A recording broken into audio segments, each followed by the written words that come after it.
So welcome everybody to the Friday morning Sangha group gathering. It's really lovely to see people here in the room and also you all out there online on Zoom. I find the Dharma is so rich and so incredible and so vast that it's sometimes quite difficult to know what to talk about, where to begin, how to come in, you know. In some ways, for me, it's a bit like a hall of mirrors, in a good way. You know, it's like every aspect of the teaching sort of reflects all the other aspects, and there's a constant interchange going on. And it's so beautiful to put the mind in the middle of all of that and just to look around and to see, how every aspect of the Dharma helps and supports every other aspect, helps and supports the coming to a place of truth, getting a bit closer to reality. And so we can really celebrate, that the Buddha's teachings are so actually diverse in their way, so all-inclusive. Everything's covered. And there's a lot of repetition, there's a lot of mirroring that happens. So like last time on Tuesday, I was talking about the Four Noble Truths. We talked about the first three Noble Truths. So I think I'll start there and see where we go. So just to do a little recap. First Noble Truth, truth of suffering. And we talked about how it's possible really for all of us to have a sense of that, a sense of the unsatisfactoriness of the conditions that we find ourselves in. And that it's a comfort, to recognise that if we expect things to be perfect, we're bound to be disappointed. And it's really okay to feel that we're struggling, that we're suffering, that life's difficult, because yes, it is actually. and that's like a strangely comforting understanding. This is the Buddha's first teaching, just to recognise this is ground zero, this is the baseline. And from this place of recognition of suffering, we can move forward in a good way, in a mature way, in a realistic way. And then the second Noble Truth, the cause of suffering, when we struggle with the way things are, when we notice the mind that's wanting something that's not present, desire mind, or we want more of what is present.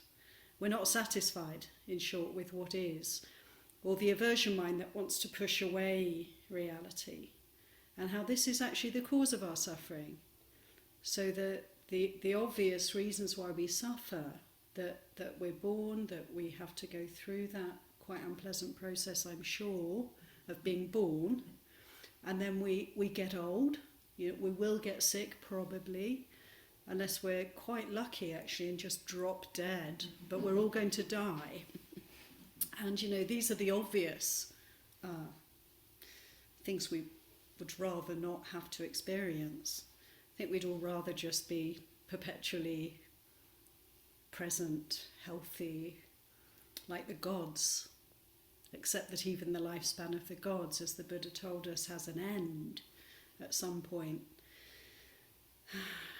So there's nowhere really that is free from anicca, from this kind of change. And these are the obvious struggles, the struggles with the life cycle that we're embodied here. We have to go through these experiences. But actually, as I was saying, these are not really the cause of our suffering. The cause of our suffering is when we don't accept or we don't bow to the conditions, when we're not willing to embrace, open to the way things are. Because when we open up to the way things are, we don't suffer. we don't suffer. Wow. So we have that option of letting go of suffering. And it's through letting go of desire, letting go of aversion, letting go of these resistances to the way things are when they arise, as and when they arise. So the third noble truth is saying that, if we can do this kind of work and we can let go of the struggle and the fight with reality, then, we can be free from suffering. And even through the vicissitudes of life, even through the unfairness, even through the injustice, even through the unpredictability of things that happen to us and for us and around us, to other people around us and to ourselves, the difficult things. They'll just keep coming. But we can be ready. We can be ready if we have practice, we understand the third noble truth, we can be ready and we can absolutely know how to chart our course through whatever comes our way and accept this is karma, this is cause and effect, not to take it actually personally. To do the work is to recognize the impersonal nature of phenomena. When we start to meditate, isn't it extraordinary? Where am I? Isn't it? We sit, close our eyes, and what's happening? It's not so much who am I, it's more like, what is this? What is this? Can I find myself? Do I have a name when I'm meditating? Do I have a gender? Do I have a life even? Do I have a history? Well, maybe some memories might come up from time to time. Is that who I am?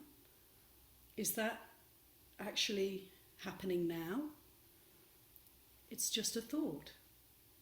Thoughts arise, thoughts pass away. We can see the fleeting nature of all our experiences, and so the sense of self starts to slowly but surely kind of whittle away. And what a relief.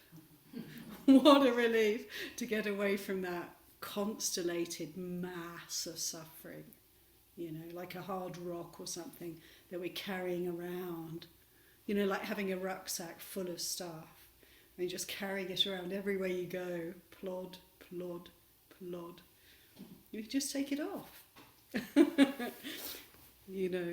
So these three noble truths encapsulate the entire path of practice for us. And I could go on and on and on about them. But what I'd like to bring in actually is then the fourth noble truth, just to complete the teaching, which of course, as you all know, is the path, the Eightfold Path. And there we have it. First noble truth, the disease. Second noble truth, the cause of the illness, of the dis-ease. Third noble truth, the cure. Fourth noble truth, the prescription. Okay, there is a cure. You can be cured. This is not a terminal illness. But you have to take the medicine. So there's a prescription. And then we have the opportunity to develop, bhavana, to develop on the path. And this is where the Hall of Mirrors comes in for me, because what's the first factor of the Eightfold Path? Right view. How do we cultivate right view? Again and again the Buddha said, we contemplate the Four Noble Truths. So we need to understand the Four Noble Truths. So that's just reflecting back. The Four Noble Truths is the first path factor to understand the Four Noble Truths. And, like so much of the Buddha's teachings, we can have the list, we can have it written down, we can read the suttas, and that's wonderful, and we start to begin to intellectually comprehend to some extent what the Buddha's saying, and it all makes sense, I think, for most of us. for me, when I first came across the Buddha's teachings, it was like, oh, yes, it's like, this actually makes sense.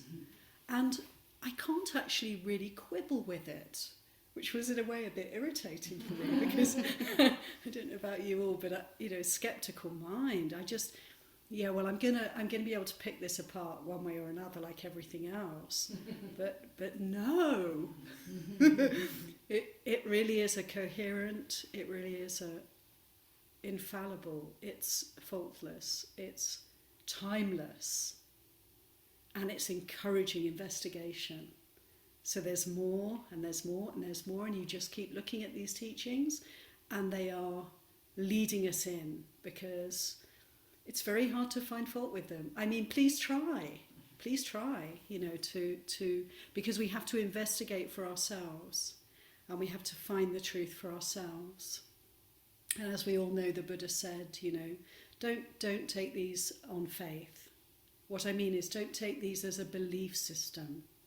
We do develop faith and confidence in the path as we practice, but not to take anything as a view that I then can hold on to and get attached to. That's not the way forward. More like, keep trying to pull it apart and test it, and find the truth for yourself through your own experience. And so the Four Noble Truths we can read, we can consider intellectually, and then we need to put them into practice.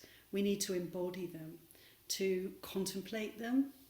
And by that I mean something like, for me it's like I'll sit to meditate and I'll just bring up dukkha. What is dukkha? What is it? How is it? How do I know that? What does it mean to me? And just sit with that and see what comes up. And oftentimes it will be all the ways in which I'm suffering. Okay. But I'm there, This is dukkha. I'm there. It's like I can relate to this teaching now. And from that place I can then consider, so what is it about this situation, experience, these memories that creates the sense of suffering? Okay, go a bit deeper. What am I holding on to? What am I holding on to? What am I pushing away here? And so on. So we really bring the teachings home.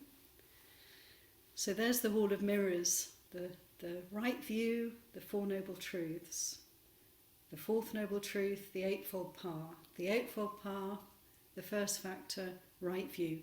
They mirror, you could say, catalyse one another, these teachings. They emphasise one another, they strengthen one another. Second path factor, as we probably all know, Samma Sankappa, right intention. Right intention. So I think I'll talk about that now. Right intention. The Buddha gave 3 aspects to right intention. Let's go through them together and just consider them this morning. Harmlessness, non-aversion, non-hatred is the first. The Buddha often spoke in these negatives. It's not love, but it's non-hatred, non-aversion. I find that really powerful and important and potent teaching, because it's an acknowledgement, it's a pointing to the fact that if we notice, and it's not saying it's wrong to have aversion, it's wrong to have hatred in the heart at all. It's really saying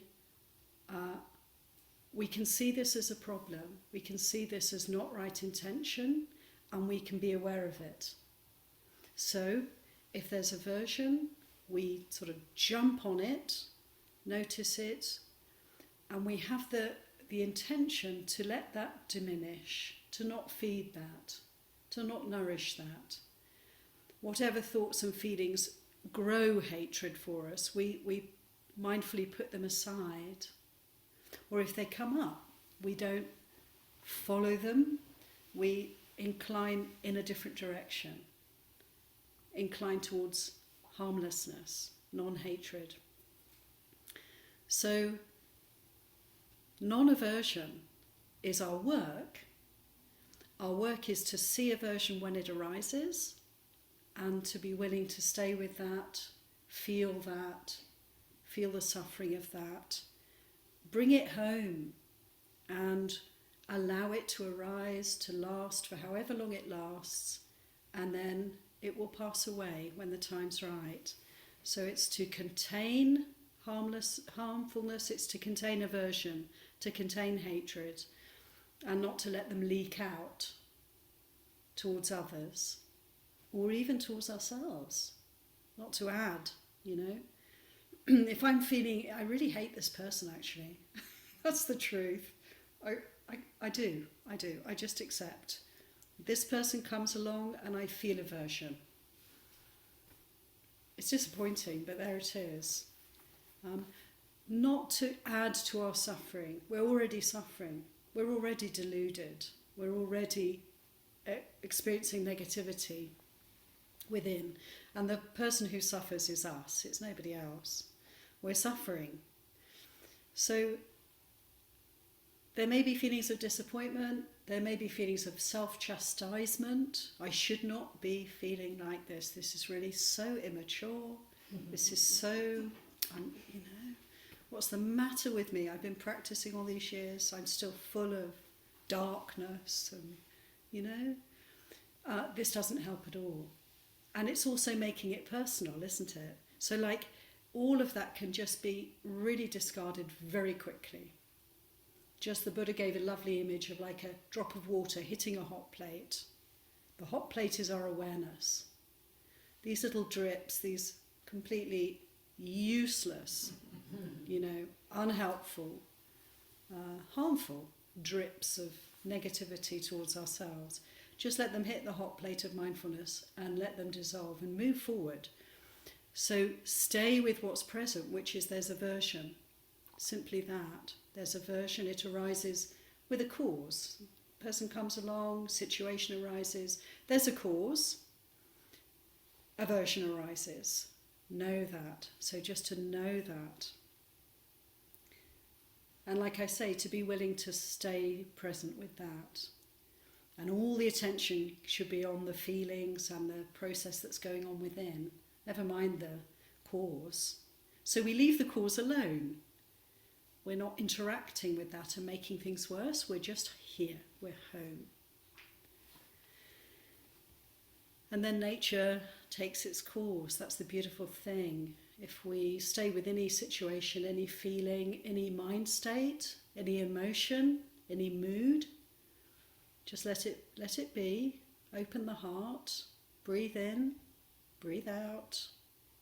Stay steady.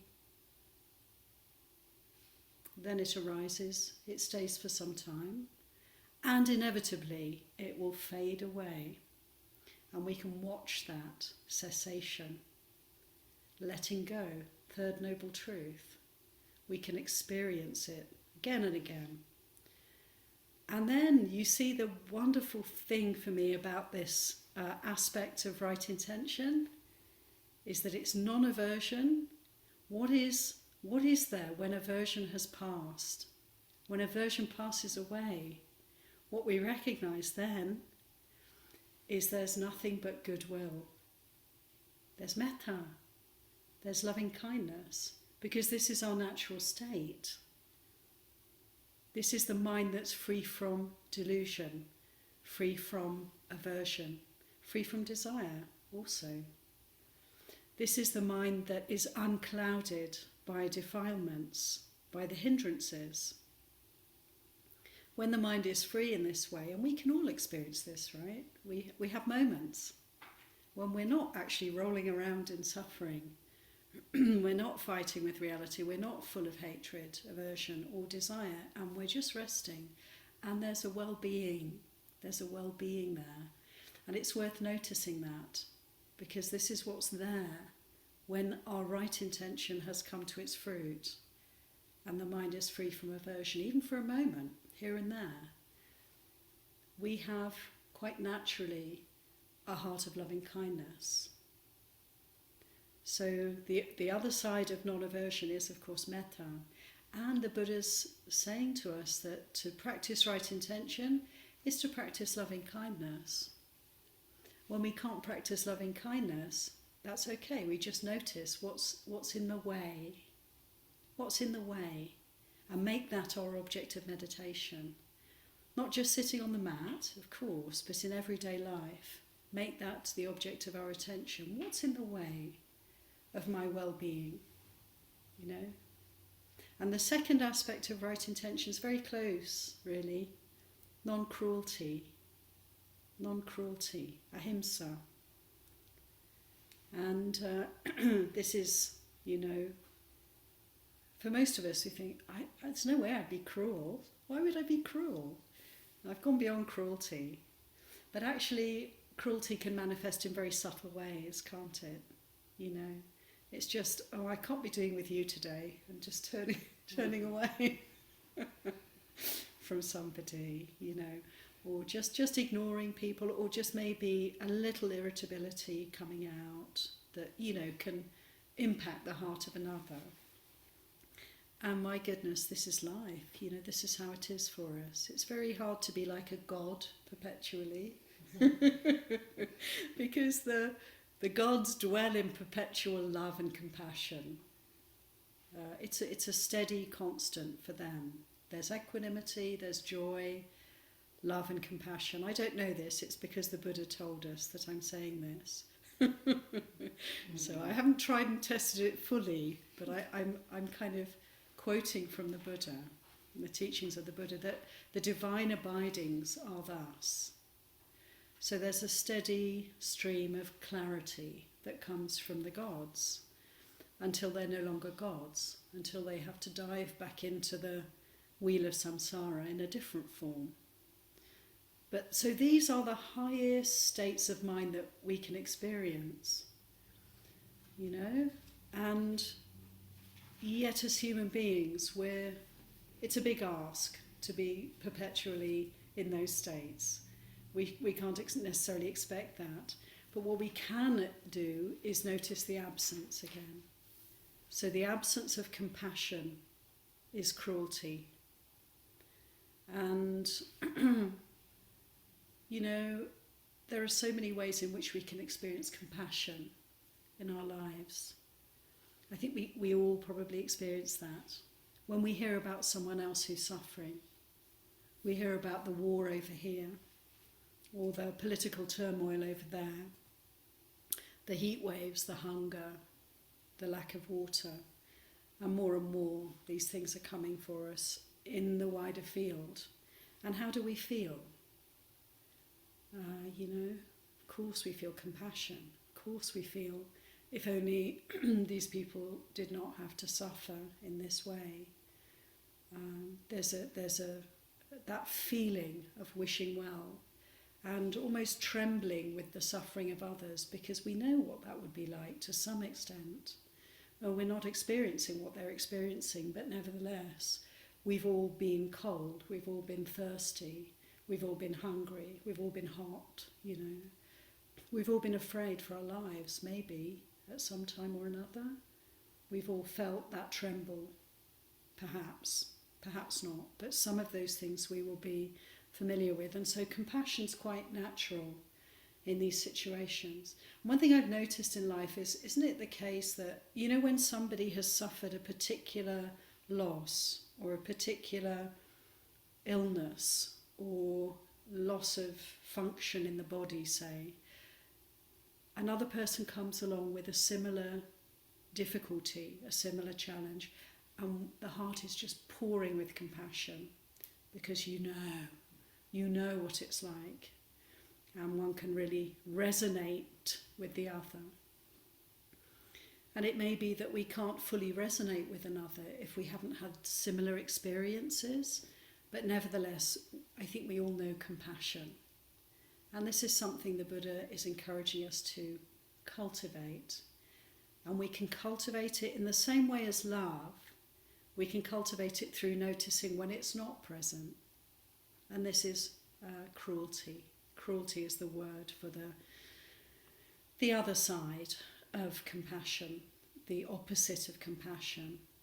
And so right intention, non-aversion, non-cruelty. And there's a third aspect, as you probably mostly know, which is renunciation. I think this is really good to contemplate. Renunciation. This is right intention for us. This is setting us in the right direction. So we're cultivating the understanding of the Four Noble Truths, right view. And then we're setting our direction through right intention, non-harm, non-cruelty, and renunciation. Letting go. It's really helpful for us to be frugal, to consider what we're using and see if we can use a little bit less, to be ready to let go of our desires for this and that, and just observe the desire before we act upon it. Give it time. Check. Do I really want that? Do I really need that? Can I just pause? And every time we do that, we're allowing ourselves to rest in the okayness of this moment. You know, that we don't actually necessarily need to reach out in order to be okay. No, actually, I can sit here and feel desire for this or that and be quite okay. It's very empowering. It's very peaceful to keep questioning anything and everything that's moving us away from this body, mind, moment, here.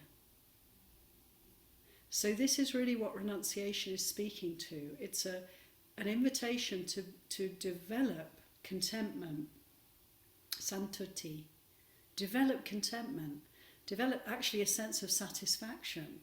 Even within this unsatisfactory realm, we can choose to grow a sense of well-being, satisfaction, peacefulness with what is. Renunciation's an enormous help, and we can play with it, experiment with it, because we all have habits. We're creatures of habit. We can look at our habits, for instance, and see, well, it's a bit like we did a sutta, Kakujapama Sutta, the simile of the saw. We're in the middle of that on our Monday sutta group, and we're looking at the story of a very peaceful, serene and lovely lady who had a lovely maid. But the maid was a little bit, I don't know how to describe the maid really. The maid decided to test her mistress. Let's see how peaceful and calm she really is. And she managed to test her mistress in such a way that the mistress became very angry and even violent. So you know what? She was just prodding the habits of the mistress. The mistress was used to a certain way, a certain daily routine, certain expectations. The maid does this and then she does that, and I'm happy with that. And then the maid didn't show, and what happened? So we can work with our habits in a gentle way, in a kind way, but just look at our routines and look at the comforts of the day, the things that kind of, like could be the morning coffee that gets you going, or I don't know, the going for a lovely walk. It's all good stuff. I mean, there's nothing wrong, most likely, with our habits. We have them because they're good and they work, and we have a good life. But it's quite a good experiment to kind of consider maybe letting go of something that's quite pleasant for us. And then sit with that. Because that's when we can really start to notice how attached we might be to various aspects in our lives. And it's quite embarrassing, really. It's quite embarrassing. Because it's like mundane. It's so mundane. Coffee, nah, I can have a coffee, that's nice. If I don't, that's fine. Is it? And so just with a lot of tenderness and kindness, we can experiment a little bit and see then, you can start to notice, so that imagine if everything was taken away and everything was thrown around and we had no longer anything really to rely on in the way of our daily routine, how would we be? How would we be? And I put it to you that it's really wise to notice the attachments now and be willing to play around with them and just to have a more flexible approach, because the time's coming. Just like these mountains all around us. There's a wonderful sutta where the Buddha says, imagine there's a mountain in the north and it's rolling towards you at speed. And there's a mountain in the south and it's rolling towards you at speed. There's one in the west and there's one in the east. They're all moving towards you at speed. What are you going to do? The Buddha asked this of King Pasenadi. He was one of his disciples, exactly the same age as the Buddha, wonderful disciple of the Buddha. And King Pasenadi said, "Okay, Lord, I will put all my affairs in order and I will prepare for death." And I think this is, it kind of behooves us to consider this quite seriously, because Maranasati, recollection of death, is something the Buddha recommended we every day contemplate, just as in the chanting, So to be able to let go of things now and to work with our attachments through letting them go and seeing how the heart goes with that. This is a great way to prepare ourselves so that when the time comes we have to let go of everything that we know, then we're ready. We're like, right, okay, I know how to practice. And of course there will be a lot of holding, there will be, but I might have whittled away at the edges there and really freed myself up to a great extent. We can do this. We can choose to do this. It's putting our spiritual life first and our habits second. It's really worth doing that. The other aspect of renunciation I just want to bring in before we finish for questions is, it's quite easy to give up things in a way, relatively speaking, isn't it? Some people are really good at it. Some people are really like showing us the way, Oh, I'll just give up my home. Give it away. Give it away. We can bow to that. This is the way forward, because we're all going to lose our homes. So,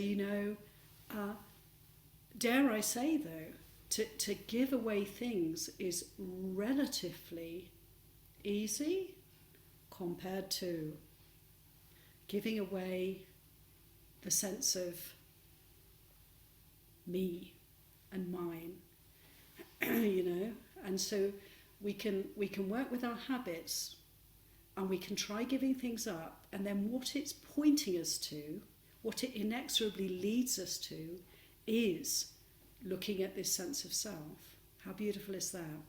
You give up your morning coffee, you think, big deal, but actually sitting with that, feeling the addictive kind of craving for the hit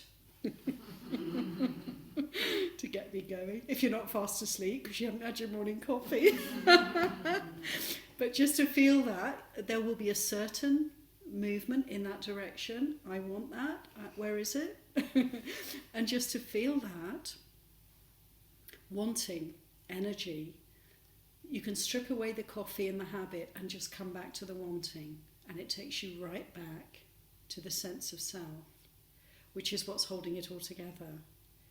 And so you see that the benefit of giving, the benefit of letting go of things, is that it helps us to begin to see the sense of individuality, the sense of self that's also to be let go of.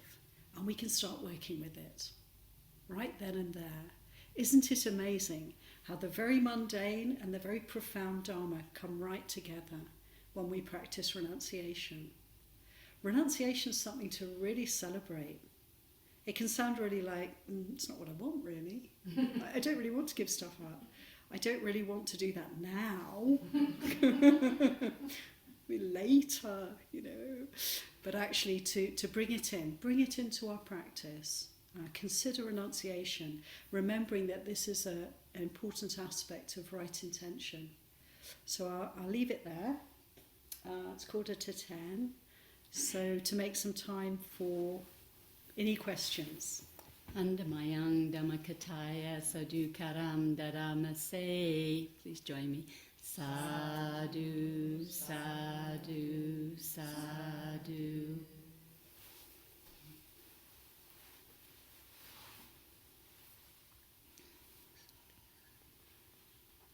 Okay. Any questions, anybody? Comments or reflections also welcome.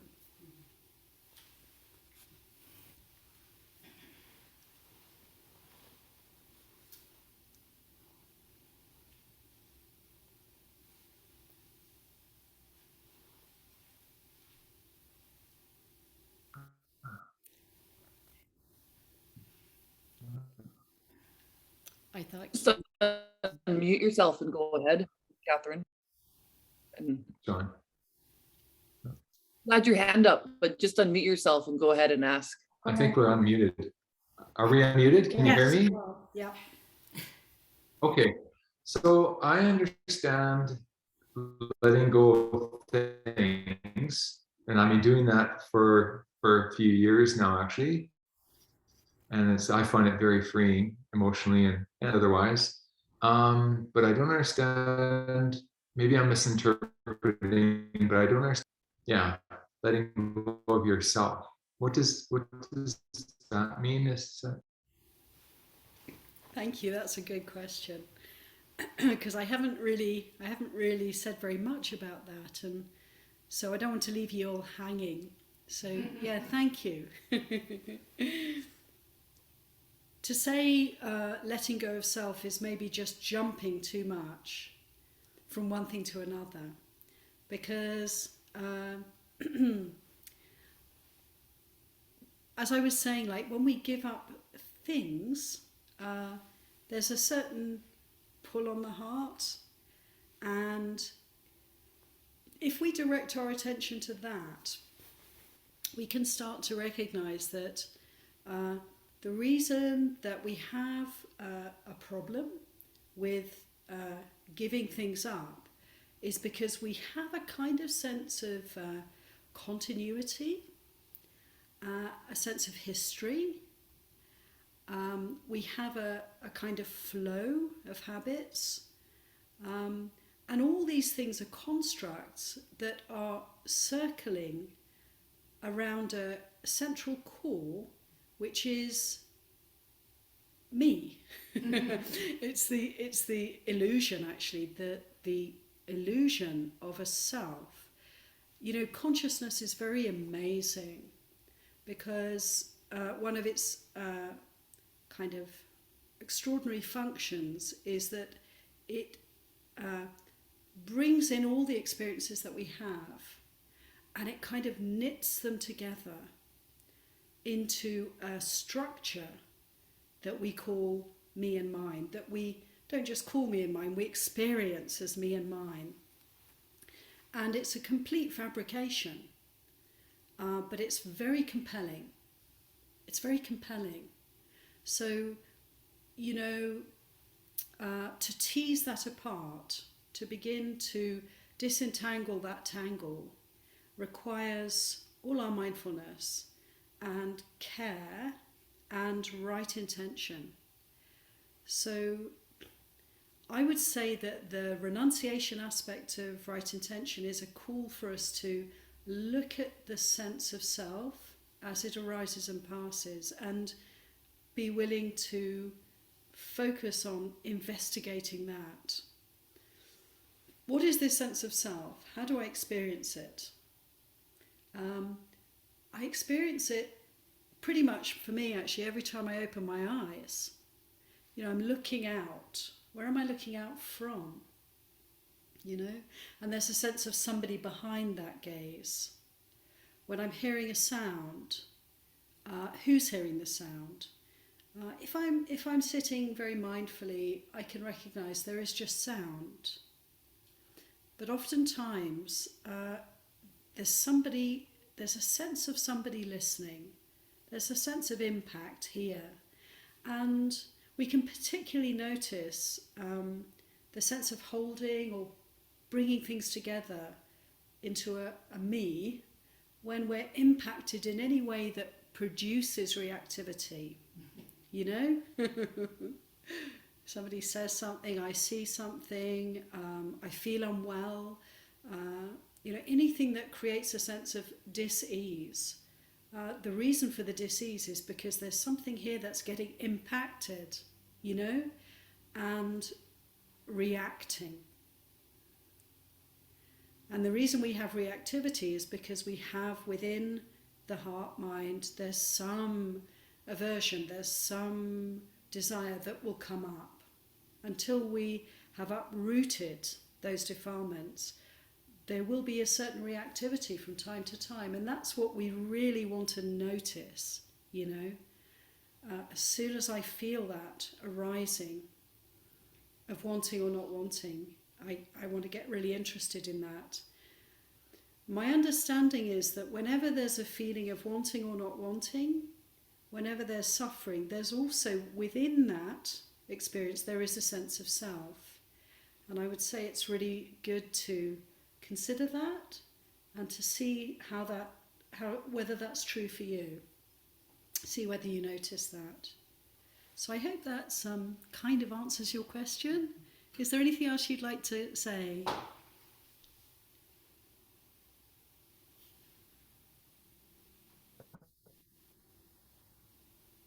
I think I just have an added question to that question. It's not directly about the self, but it's about how the self would be experiencing life. And so in terms of, I was wondering if you could talk more about in terms of renunciation or the letting go of this, just tools or helpful hints of when you have this wanting your life to be a certain way, so you want certain things to be happening, or you don't want certain things to be happening, or you want people to be behaving in a certain way, and those things aren't happening, so you're in your suffering because you're experiencing the self with, well, not with a capital S. If you could just talk more about that. Thank you. It's a huge topic, right? Because this is the cutting edge of our practice, I would say. You're just really pinpointing. This is our work, and it's tough. You know, I would say that, you know, we all have a sense of my life, you know, and what I need and what's good also. You know, what's good for the whole.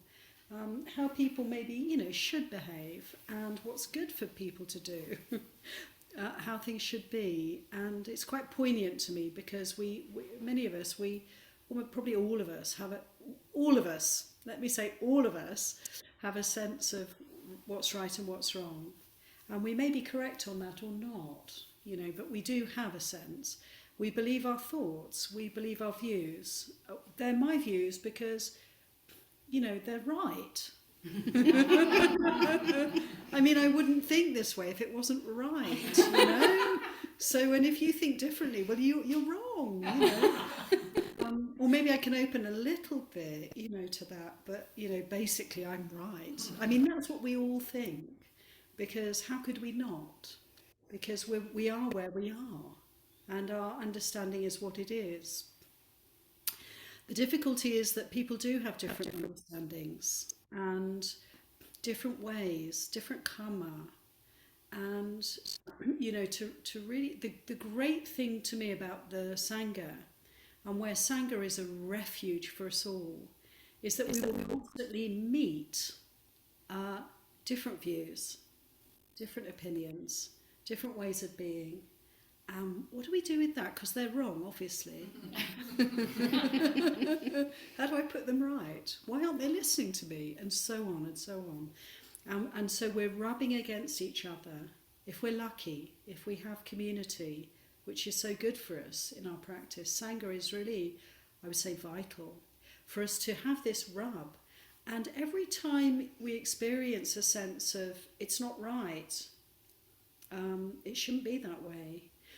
I would say the first duty we have as practitioners is to come back to our, come back here, come back to ourselves, come back to this experience, you know, come back to what we know and experience what that's like and rest with it.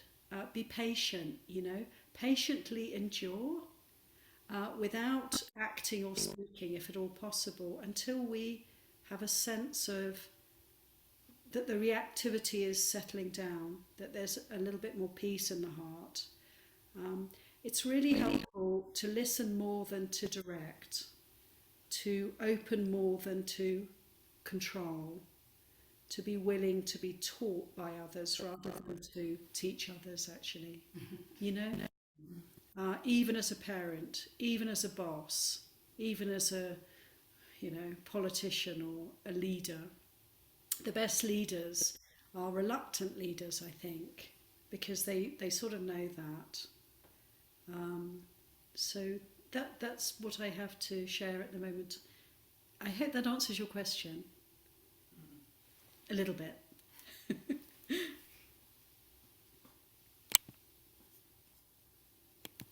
That was awesome. Thank you, thank you.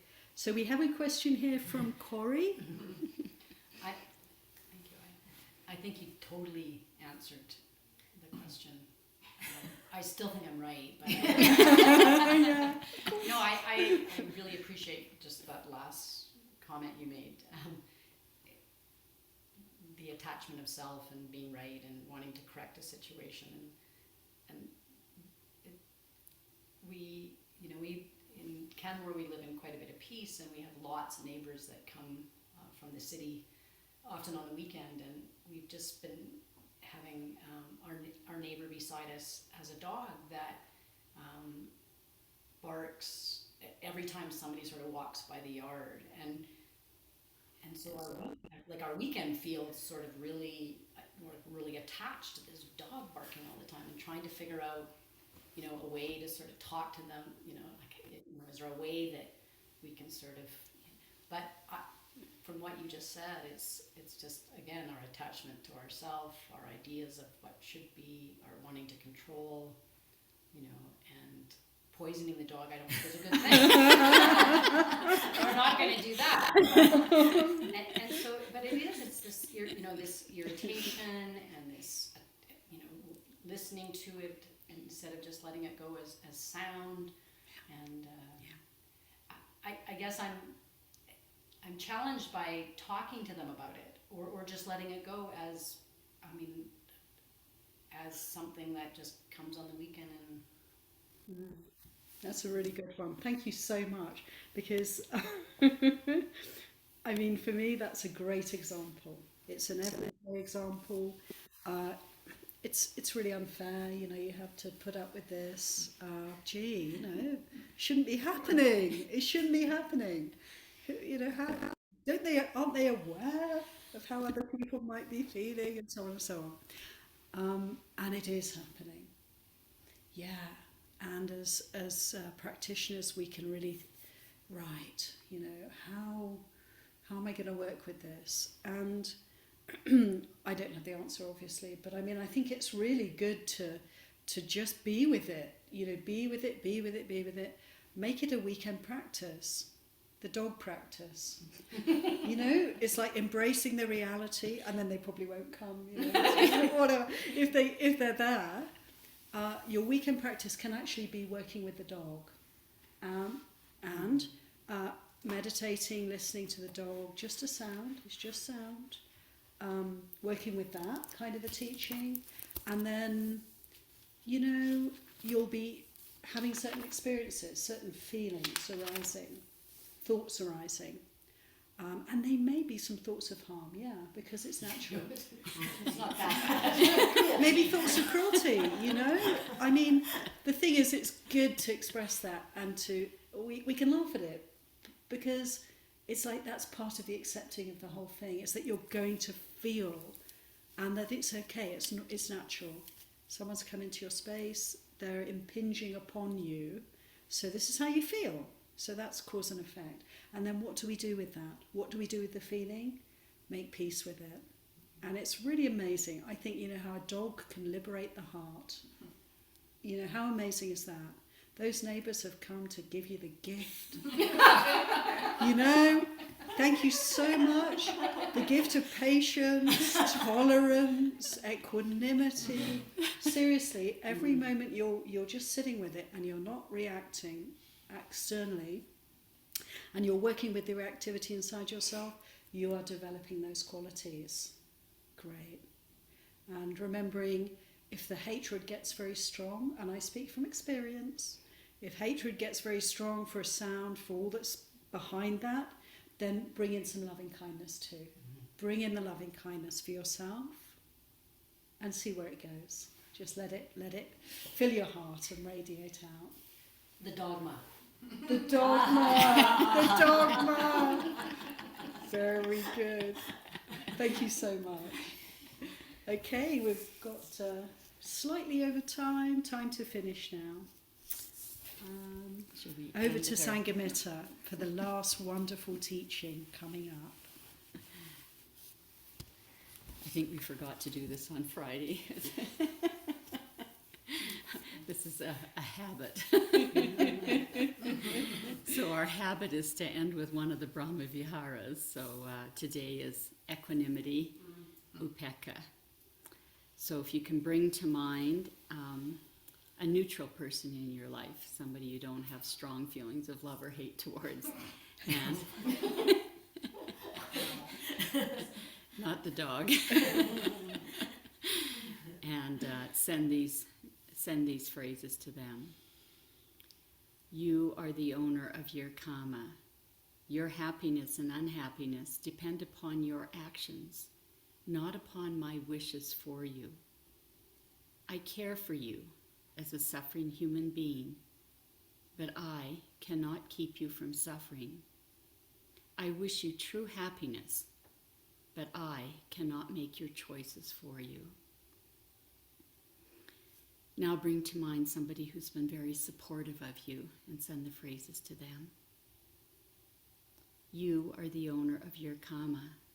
Your happiness and unhappiness depend upon your actions, not upon my wishes for you. I care for you as a suffering human being, but I cannot keep you from suffering. I wish you true happiness, but I cannot make your choices for you. Now bring to mind a friend. If the previous person was a friend, then think of another friend and send the phrases to them. You are the owner of your karma. Your happiness and unhappiness depend upon your actions, not upon my wishes for you. I care for you as a suffering human being, but I cannot keep you from suffering. I wish you true happiness, but I cannot make your choices for you. And now bring to mind a difficult person, someone you're having a difficult relationship with, and send the phrases to them. You are the owner of your karma. Your happiness and unhappiness depend upon your actions, not upon my wishes for you. I care for you too, as a suffering human being, but I cannot keep you from suffering. I wish you too true happiness, but I cannot make your choices for you. And now we send the phrases to ourselves. I am the owner of my karma. My happiness and unhappiness depend on my actions, not my wishes or hopes. I care for myself, and I am determined to follow the path of peace, the Noble Eightfold Path. I wish myself happiness, and I am determined to make skillful choices. All beings are owners of their karma. The happiness and unhappiness of all beings depend upon their actions, not upon my wishes for them. I care for all beings as suffering beings, but I cannot keep them from suffering. I wish all beings true happiness, but I cannot make their choices for them. May the merit of our practice be shared with all beings, named and unnamed. Blair, Lise, Dominique, Najib, Therese. May all beings be well and happy. Sadhu, sadhu, sadhu.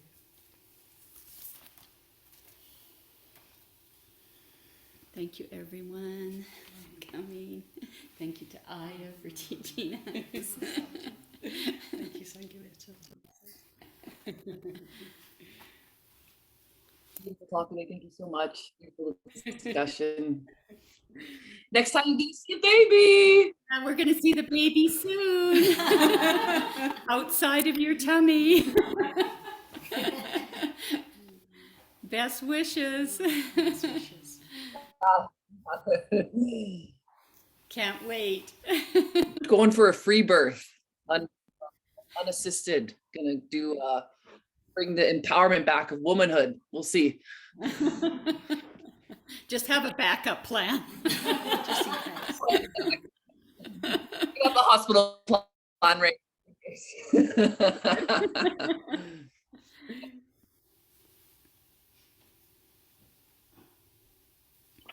Thank you. Charles Lee, have you joined us before? Let me just change. Yeah, I've joined